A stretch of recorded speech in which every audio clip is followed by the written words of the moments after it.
والد صفة كلين ما أنت كحد لأنه اللي ويا قانه عرورته له لكن كليرا self entitlement وحول بوا إن هلو سان ربا أن هلو شروط الآن أن هلو صفوين بدن أو لغو قرتان شيء نقاب كل لغة دوية ما أنت وحاربنا إن شيء صفة كلا إليهن أو they don't like to take responsibility ما على أولاد داسي إني مسؤوليات قاطان حتى خلط سميان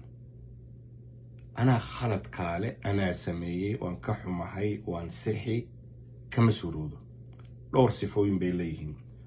قف كلي آذيان excuse إي عذر داربي كينان ما على صوبت وامحي you shield them from consequence waxaad ka ilaalisay inay dhadhamiyaan ciqaabta ka imanaysa khaladaadka ay sameeyaan wax walbo ay rabaan afkaad u gelinaysay waxay rabaan miiskaad u saaraysay goortay rabaan baad siinaysay weligood lama challenge gareen weligood lama imtixaamin waxay taas u dhaxal siisay marka they don't like to take responsibility ma jecla inay mas'uuliyad qaataan marka maxaa xal ah waxyaabo kooban oon samayn karnaan tilmaamaynaa marka khalad ka dhaco ha dhadhamiyeen ciqaabtiisa ama waxa ka dhalanay tusaale basiida taleefanka ay aad u jecelyiin bay guriga ku iloobeen iskuulkii aadeen hooyo taleefankayga may soo qaadi kartaa maya adaa iloobay taleefan la'aan baad maanta ahaan waa inoo berri ku filan waa midda labaad adiga isku day inaad bari karto oy kaa arkaan inaad khaladaadkaaga qaadanayso maxaan ka wadaa adiga waalidka ah khalad baa kaa dhici kara bashar baa tahay malag matid waa inaad dhihi karto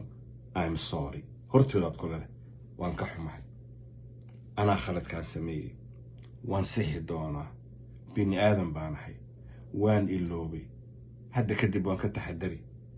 marka ay arkaan adiga oo ku dhaqmaya arrinkaa adigoon cudurdaar isu yeelin adigoo mas'uuliyad qaadaya adigoo tusaya iyaga inaad tahay bashar khalad ka dhici karo laakiin loo baahan yahay wixii in la saxo way xalinaysaa iyaguna way kugu dayanayaan waa midda kale marka ay kuu sheegaan khaladka ay sameeyeen mar walba abaal mari oo dhiirageli una sheeg inaad aad ugu faraxsan tahay daacadnimadooda inay mas'uuliyaddooda qaateen dhiiragelin bay u noqotaa baa la yidhaah inta badan qodobka kale mas'uuliyad bar saxan baa ka jabay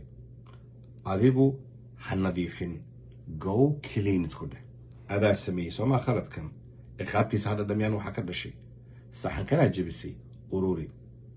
cuntay daadiyeen ka gur meesha waxaad baraysaa marka khaladkan ka dhacay inay marka hore bashar yihiin laakiin laga rabo inaanay excuse samaynayo cudurdaar cid kalena aanay eedeyn khaladkan iyaga ka dhacay la rabo marka inay saxaan musqushay biyo ku soo daadiyeen orod soo masax ha oran anaa samayn waxay jabiyaan adigu ha samayn intaa aan kuu sheega haddaan samayno waxaan baraynaa basharku khalad inuu ka dhici karo laakiin la rabo maxay responsibility qofka inuu qaato mas'uuliyad qaato bini aadam yahay uu sixi doono uuna saxayo tilmaamahaas haddaynu samayno waynu ka daweyn karaa muuqaalada kale kala soco waalid legacy fadlan subscribe saad u hesho walaalaha muslimiintaana la sheer garee allah awlaadeen xifdiyo wassalaamu calaykum waraxmatullah